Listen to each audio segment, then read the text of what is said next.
ഇപ്പോൾ ഈ NBTC-യുടെ കുവൈറ്റിലെ NBTC കമ്പനിയുടെ അസിസ്റ്റന്റ് HR മാനേജർ ജിഷാം നമുക്കൊപ്പം ചേരുകയാണ്. ജിഷാം, നേരത്തെ ഞാൻ വിളിച്ചപ്പോൾ മോർച്ചറിയിലായിരുന്നു ജിഷാം എന്ന് പറഞ്ഞിരുന്നു. എത്ര മൃതദേഹങ്ങളാണ് നാട്ടിലേക്ക് കൊണ്ടുപോകാനുള്ള തയ്യാറെടുപ്പുകൾ സജ്ജമാക്കിയിരിക്കുന്നത്? എപ്പോഴത്തേക്ക് ഈ ഭൗതികദേഹങ്ങൾ എത്തും എന്ന് തന്നെയാണ് ഉറ്റുനോക്കുന്നത് ഇവിടെയുള്ള ഉറ്റവരും ഉടയവരുമെല്ലാം? അങ്ങനെ എന്ത് സ്ഥിരീകരണമാണ് കുവൈറ്റിൽ നിന്ന് നൽകാൻ കഴിയുക ജിഷ? ആദ്യമായി കുവൈറ്റിന്റെ ചരിത്രത്തിൽ തന്നെ സംഭവിച്ച ഇത്രയും ദാരുണമായ ഒരു സംഭവം, അതിലുള്ള അങ്ങേയറ്റം ഞങ്ങളുടെ പ്രയാസവും ഞങ്ങളുടെ ദുഃഖവും എല്ലാം ഈ സമയത്ത് ഞങ്ങൾ പ്രകടിപ്പിക്കുകയാണ്. അവരുടെ ദുഃഖത്തിൽ ഞങ്ങൾ പങ്കുചേരുകയാണ്, ഞങ്ങളുടെ സഹപ്രവർത്തകരുടെ ദുഃഖത്തിൽ. നിങ്ങളെല്ലാം റിപ്പോർട്ട് ചെയ്ത പോലെ തന്നെ ഔദ്യോഗികമായി 49 സഹപ്രവർത്തകരെയാണ് ഞങ്ങൾക്ക് നഷ്ടപ്പെട്ടിട്ടുള്ളത്. അതിൽ 46 പേര് ഇന്ത്യക്കാര്, 3 പേര് ഫിലിപ്പൈൻസിൽ നിന്നുള്ള ആളുകള്. അതിൽ ഇന്ത്യക്കാരിൽ നിന്ന് ഏറ്റവും കൂടുതൽ 23 പേര് കേരളത്തിൽ നിന്നുള്ള ആളുകളാണ്.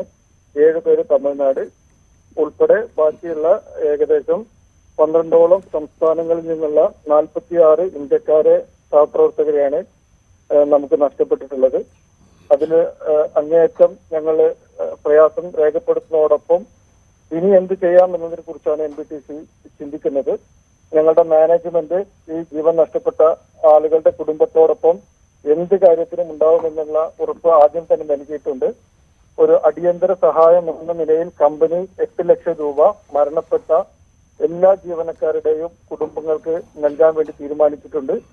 അതുകൂടാതെ വരുന്ന ആഴ്ചകളിൽ അവരുടെ മുഴുവൻ സെറ്റിൽമെന്റ് തുകകളും കമ്പനിയുടെ ഇൻഷുറൻസ് ഉൾപ്പെടെയുള്ള കാര്യങ്ങൾ, ആശ്രിതർക്ക് ജോലി നൽകുന്ന കാര്യം, വീടില്ലാത്ത ജീവനക്കാരുണ്ടായിരുന്നു ആ കൂട്ടത്തിലെങ്കിൽ അവർക്ക് എത്രയും പെട്ടെന്ന് വീട് വെച്ച് നൽകുന്ന കാര്യം, ഇത്രയുള്ള എല്ലാ അടിയന്തരമായി ചെയ്യാൻ പറ്റുന്ന കാര്യങ്ങളുമായിട്ട് NBTC മാനേജ്മെന്റ് മുന്നോട്ട് പോയിക്കൊണ്ടിരിക്കുകയാണ്. അതോടൊപ്പം 25ഓളം ആളുകൾ ഹോസ്പിറ്റലൈസ് ആയിട്ടുണ്ട്. അവരുടെ കാര്യങ്ങളെല്ലാം ഇപ്പോ നമ്മൾ നോക്കിക്കൊണ്ടിരിക്കുന്നുണ്ട്. അതിനേക്കാൾ ഏറ്റവും പ്രഥമ പരിഗണന കൊടുക്കുന്നത് ഈ 49 ആളുകളെ എത്രയും പെട്ടെന്ന്, ഇന്നലെ പുലർച്ചെ ഉണ്ടായ സംഭവം, ഇന്നലെ വൈകിട്ടോടു കൂടിയാണ് നമുക്ക് ഈ മരണം ഔദ്യോഗികമായി സ്ഥിരീകരിച്ചത്. ഇന്ന് തന്നെ അതിന്റെ നടപടിക്രമങ്ങൾ പൂർത്തീകരിച്ച് ഇന്ന് 8 മണിയോട് തന്നെ നമ്മൾ എംബാം ചെയ്ത് എയർപോർട്ടിലേക്ക് കൊണ്ടുപോകാൻ വേണ്ടിയിട്ടുള്ള കാര്യങ്ങളാണ് NBTC മാനേജ്മെന്റും അതോടൊപ്പം തന്നെ ഇന്ത്യൻ എംബസി അധികൃതരും ചെയ്തുകൊണ്ടിരിക്കുന്നത്. അതായത് ജിഷാം, ഈ പറഞ്ഞ 23 മലയാളികളുടെ ഭൗതികദേഹങ്ങൾ ഇന്ന് 8 മണിയോടുകൂടി നാട്ടിലേക്ക് അയക്കും, 23 പേരുടെയും. അതെ, ഇന്ത്യൻ എംബസിയുടെ നിർദ്ദേശപ്രകാരം ഇവരെ എല്ലാം ഒരു എയർ ഫോഴ്സിന്റെ ഫ്ലൈറ്റിൽ ഡൽഹിയിലേക്കും അവിടെ നിന്ന് അതാത് സംസ്ഥാനങ്ങളിലേക്കും കൊണ്ടുപോകുന്നതുമായി ബന്ധപ്പെട്ട കാര്യങ്ങളാണ് ഇപ്പോൾ ഞങ്ങൾ ചെയ്തുകൊണ്ടിരിക്കുന്നത്. ഈ ആശുപത്രിയിലുള്ള ഗുരുതരാവസ്ഥയിലുള്ളവരുടെയൊക്കെ ഒരു സ്ഥിതി അത് കമ്പനി അന്വേഷിക്കുന്നുണ്ടാവുമല്ലോ, അവരുടെ ഒരു സ്ഥിതി ഏത് തരത്തിലാണ്? ഇപ്പൊ നമ്മുടെ റിപ്പോർട്ട് പ്രകാരം 29 പേരാണ് ഹോസ്പിറ്റലൈസ്ഡ് ആയിട്ടുള്ളത്. ആകെ ഉണ്ടായിരുന്ന ആളുകളിൽ 109 പേര് സേഫാണ്, അവർക്ക് യാതൊരു പ്രയാസവും ഇല്ല. ഹോസ്പിറ്റലൈസ്ഡ് ആയിട്ടുള്ള 31 പേരിൽ ഒരാൾ മാത്രമാണ് അതീവ ഗുരുതരമായിട്ട് വെന്റിലേറ്ററിലുള്ളത്. ഒരു ഫിലിപ്പിനോ എംപ്ലോയി ആണ്. ബാക്കി എല്ലാവരും അപകടനില തരണം ചെയ്തിട്ടുണ്ട്. അതായത് ബാക്കിയുള്ള മലയാളികൾ അടക്കമുള്ളവരുടെ നില സുരക്ഷിതമാണ്. ഇനി മരണസംഖ്യ ഉയരുമെന്നുള്ള ഒരു ആശങ്ക വേണ്ട അല്ലേ? നിലവിലെ സാഹചര്യത്തിൽ ഹോസ്പിറ്റൽ അധികൃതരിൽ നിന്ന് കിട്ടുന്ന വിവരങ്ങളുടെ അടിസ്ഥാനത്തിൽ ഒരു ക്രിട്ടിക്കൽ അല്ലെങ്കിൽ ഒരു കാഷ്വാലിറ്റി ലെവലിലേക്ക് ഇനി പോകാൻ സാധ്യതയില്ല. ഇപ്പോൾ ഈ ആശുപത്രിയിലുള്ളവരുടെ പൂർണ്ണമായിട്ടുള്ള എടുത്തു പറയേണ്ട ഒരു കാര്യം, ഈ മരണപ്പെട്ട 49 പേരിലും നമ്മൾ മനസ്സിലാക്കിയത് പ്രകാരം 2 ആളുകൾ മാത്രമാണ് അവര് ഈ ബേൺ ഇഞ്ചുറി പൊള്ളലേറ്റ് മരണപ്പെട്ടത്. ബാക്കി 47 പേരും ശ്വാസം മുട്ടിയാണ് മരിച്ചത്. ഏറ്റവും പ്രധാനപ്പെട്ട ഒരു കാര്യം എനിക്ക് ശ്രദ്ധയിൽപ്പെടുത്താനുള്ള, പല മാധ്യമങ്ങളും റിപ്പോർട്ട് ചെയ്തതുപോലെ NBTC ക്യാമ്പ് മാനദണ്ഡങ്ങൾ പാലിച്ചല്ല പ്രവർത്തിക്കുന്നത് എന്നുള്ള തെറ്റായ ഒരു കാര്യമാണ്. എല്ലാ മാനദണ്ഡങ്ങളും പാലിച്ചുകൊണ്ട് ആവശ്യത്തിലധികം സൗകര്യങ്ങളും എല്ലാം നമ്മൾ പ്രൊവൈഡ് ചെയ്യുന്നുണ്ട്.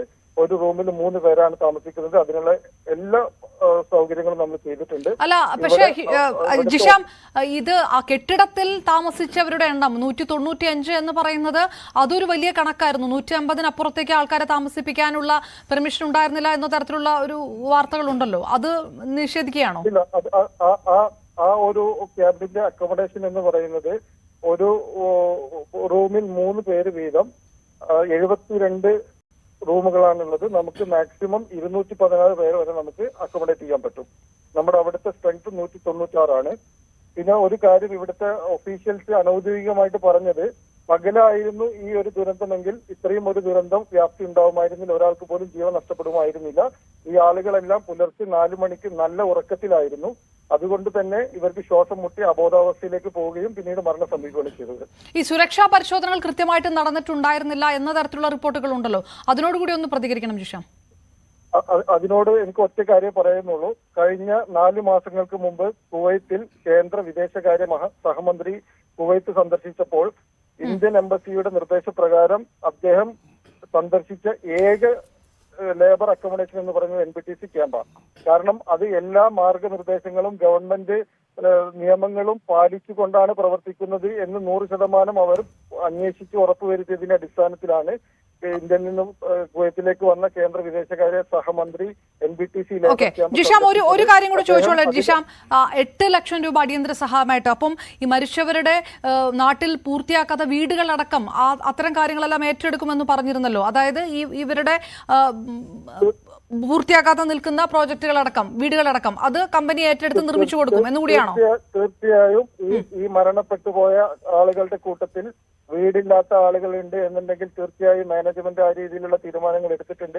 അടിയന്തരമായി അവർക്ക് വീട് വെച്ച് നൽകുന്ന സൗകര്യങ്ങൾ ചെയ്യും. അവർക്ക് അർഹതപ്പെട്ട എല്ലാ കാര്യങ്ങളും അവർ ചെയ്യും. റൈറ്റ്, വളരെ നന്ദി ജിഷാം.